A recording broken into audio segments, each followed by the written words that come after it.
আচ্ছা, এমন কোনো কবির কথা কি আমরা ভাবতে পারি যিনি তার সময়ে মিল্টনের চেয়েও জনপ্রিয় ছিলেন, কিন্তু আজ তাকে প্রায় কেউই মনে রাখেনি? আজ আমরা ঠিক এমনই এক সাহিত্যিক রহস্যের গভীরে ডুব দেব। আব্রাহাম কাউলির গল্পটা আমরা শুনব অষ্টাদশ শতাব্দীর সবচেয়ে বিচক্ষণ সমালোচক ড স্যামুয়েল জনসনের চোখ দিয়ে। আর এই প্রশ্নটা কিন্তু বেশ গুরুত্বপূর্ণ। কাউলি তার সময় একজন সুপারস্টার ছিলেন। তাহলে ঠিক কি এমন হলো? কিভাবে একজন এতটা বিখ্যাত মানুষ সবার স্মৃতি থেকে প্রায় মুছে যেতে পারেন? চলুন এই রহস্যেরই সমাধান খোঁজা যাক। আর এই অনুসন্ধানে আমাদের সাহায্য করবেন স্বয়ং ডক্টর জনসন। কাউলির মৃত্যুর প্রায় ১০০ বছর পর জনসন তার জীবন আর কাজ নিয়ে যে বিশ্লেষণ করেছিলেন, সেটাই আমাদের জন্য এই বিস্তৃত প্রতিভাকে চেনার মূল চাবিকাঠি। কাউলির হারিয়ে যাওয়ার কারণটা বুঝতে হলে আগে তার উত্থানের গল্পটা জানা দরকার। আর কাউলির গল্পটা শুরু হয়েছিল একেবারে অবিশ্বাস্যভাবে, এমন এক বিস্ময়কর প্রতিভা দিয়ে যা তখনকার সাহিত্য জগৎকে রীতিমতো নাড়িয়ে দিয়েছিল। ভাবুন তো একবার, মাত্র ১৩ বছর বয়স, যে বয়সে আমরা বই পড়তে শিখি, সেই বয়সে কাউলি নিজের কবিতার বই ছাপা হয়ে গেছে। তিনি ছিলেন সত্যিকারের এক বিস্ময় বালক, যার ভবিষ্যৎ নিয়ে সবাই এনর্মাস আশাবাদী ছিল। আর এই অবিশ্বাস্য প্রতিভার অনুপ্রেরণা কি ছিল জানেন? কোনো বড় স্কুল বা শিক্ষক নয়, বরং মায়ের ঘরে হঠাৎ খুঁজে পাওয়া একটা বই। স্পেন্সারের দ্য ফেয়ারি কুইনের একটা কপি তার কল্পনার জগতে যেন আগুন ধরিয়ে দেয়, আর তাকে এমন একটা পথে নিয়ে যায় যা তার জীবনটাকে পুরোপুরি বদলে দেয়। কিন্তু একজন কবির জীবন তো আর শুধু কবিতার খাতায় আটকে থাকে না, তাই না? কাউলির জীবনও তাকে লাইব্রেরির শান্ত পরিবেশ থেকে সোজা গৃহযুদ্ধের ময়দানে নিয়ে ফেলেছিল। একজন কবি থেকে তিনি হয়ে উঠেছিলেন একজন রাজনীতিবিদ, এমনকি একজন গুপ্তচর। তার জীবনের মাঝের অংশটা ছিল যেন একটা ঘূর্ণিঝড়। গৃহযুদ্ধ শুরু হতেই তিনি রাজার পক্ষ নিলেন। এই সিদ্ধান্তের জন্য তাকে প্যারিসে পালিয়ে যেতে হয়। আর সেখানে তিনি রাজা রানীর মধ্যে গোপন চিঠিপত্র আদান প্রদান করতেন, মানে গুপ্তচর বৃত্তি করতেন। ইংল্যান্ডে ফেরার পর তাকেই আবার জেলে ঢোকানো হলো। আর এত কিছুর পরেও যখন রাজার শাসন ফিরে এলো, তার এই ত্যাগ বা সেবার কোনো দামই দেওয়া হলো না। নিজের বিশ্বাসের জন্য তাকে অনেক বড় মূল্য চোকাতে হয়েছিল। তার বিশ্বস্ততার কোনো পুরস্কার না পাওয়ার যে কষ্ট, তা এই দুটো শব্দেই স্পষ্ট। আর এই হতাশা, এই তিক্ততা শুধু তার জীবনেই নয়, তার লেখাতেও ঢুকে পড়েছিল। তার কবিতায় এমন একজন মানুষের কণ্ঠস্বর শোনা যেত, যার মনে হতো যে দেশের জন্য তিনি সব কিছু করলেন, সেই দেশই তার সঙ্গে বিশ্বাসঘাতকতা করেছে। তো এই তো গেল মানুষটার কথা, যিনি একাধারে সৈনিক, গুপ্তচর এবং একজন হতাশ কবি। এবার চলুন তার শিল্পের দিকে তাকানো যাক। কাউলিকে ঠিকভাবে বুঝতে হলে আমাদের সেই সময়ের একটা সাহসী কিন্তু বেশ বিতর্কিত সাহিত্যিক আন্দোলনকে বুঝতে হবে, যার নাম মেটাফিজিক্যাল কবিতা। তো এই মেটাফিজিক্যাল কবিতা জিনিসটা আসলে কি? এটাকে অনেকটা বুদ্ধির কসরত বলা যেতে পারে।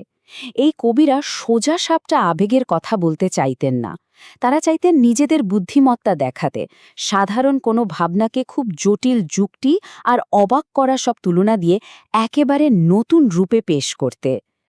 আর তাদের প্রধান অস্ত্র ছিল মেটাফিজিক্যাল কনসিট, মানে এমন দুটো জিনিসের মধ্যে তুলনা করা যাদের মধ্যে আসলে কোনো মিলই নেই। যেমন ধরুন, একজন প্রেমিকের হৃদয়ের সঙ্গে একটা হ্যান্ড গ্রেনেডের তুলনা। একেবারে অদ্ভুত শোনাচ্ছে, তাই না? এর উদ্দেশ্যই ছিল ভালোবাসা, মৃত্যু বা ঈশ্বরের মতো চিরচেনা বিষয়গুলোকে নিয়ে মানুষকে একেবারে নতুন করে ভাবতে বাধ্য করা। স্যামুয়েল জনসনের এই কথাটা একেবারে মোক্ষম। তিনি বলতে চেয়েছেন, এই তুলনাগুলো স্বাভাবিক মনে হতো না, মনে হতো যেন দুটো আলাদা জিনিসকে কেউ জোর করে একসঙ্গে বেঁধে রেখেছে। এটা ছিল শক্তির প্রদর্শন, সৌন্দর্যের নয়। আর এখান থেকেই আমরা জনসনের মূল যুক্তিতে চলে আসি। তিনি এই কবিদের বুদ্ধির তারিফ করেছেন ঠিকই, কিন্তু এর মধ্যে একটা বড় সমস্যাও খুঁজে পেয়েছিলেন। আর জনসনের মতে ঠিক এই কারণেই এত অসাধারণ মেধা থাকা সত্ত্বেও এই কবিতাগুলো সময়ের পরীক্ষায় টিকতে পারেনি। জনসনের বিশ্লেষণটা কিন্তু খুব ভারসাম্যপূর্ণ ছিল। তিনি একদিকে যেমন এই কবিদের অসংখ্য জ্ঞান আর বুদ্ধির প্রশংসা করেছেন, তেমনি অন্যদিকে একটা কড়া সমালোচনাও করেছেন। তার মতে এই কবিতাগুলো ছিল মস্তিষ্ক সর্বস্ব, হৃদয় দিয়ে লেখা নয়, মানে খাঁটি অনুভূতির বদলে তারা বুদ্ধির মারপ্যাচকেই বেশি গুরুত্ব দিয়েছেন। জনসনের সমালোচনার এটাই ছিল সবচেয়ে গুরুত্বপূর্ণ দিক। তার মনে হয়েছিল কাউলি প্রেমের কবিতাগুলো পড়ে মনে হয় না যে তিনি নিজে প্রেম করেছেন, বরং মনে হয় তিনি প্রেম নিয়ে শুধু পড়াশোনা করেছেন। কবিতাগুলো ছিল বুদ্ধিদীপ্ত, কিন্তু একেবারে প্রাণহীন আর কৃত্রিম। এগুলো ছিল অনুভূতির প্রতিধ্বনি, আসল অনুভূতি নয়। আর এ কারণেই কবিতাগুলো পাঠকের মনে দাগ কাটতে পারেনি। এই একটা লাইনেই যেন পুরো ব্যাপারটা পরিষ্কার হয়ে যায়, তাই না? যেমন ধরুন, কোনো জাদুকরের কৌশল দেখে আমরা অবাক হতে পারি, প্রশংসাও করতে পারি, কিন্তু তাতে সবসময় মনটা ছুঁয়ে যায় না। জনসনের মতে মেটাফিজিক্যাল কবিতা ছিল ঠিক সেরকমই, বুদ্ধির দিক থেকে চেত্তাকর্ষক, কিন্তু শেষ পর্যন্ত কোনো জেনুইন আনন্দ দিতে পারত না। তাহলে জনসনের এই বিশ্লেষণকে মাথায় রেখে চলুন আমাদের সেই প্রথম প্রশ্নে ফিরে যাই।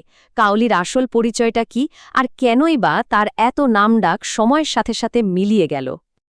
দেখুন, জনসন কিন্তু ঢালাওভাবে কাউলির সব লেখাকে খারাপ বলেননি। তিনি কাউলির বিভিন্ন লেখার আলাদা আলাদা বিচার করেছেন। যেমন তার বড় কবিতাগুলোকে উচ্ছ্বাবিলাসী কিন্তু বিশৃঙ্খল বলেছেন, আবার তারই লেখা কিছু ছোট কবিতার হালকা মেজাজ আর বুদ্ধির প্রশংসাও করেছেন। মানে তিনি একজন নিরপেক্ষ সমালোচক ছিলেন। তো সব মিলিয়ে জনসনের রায়টা কি ছিল? খুব সহজ এবং গভীর।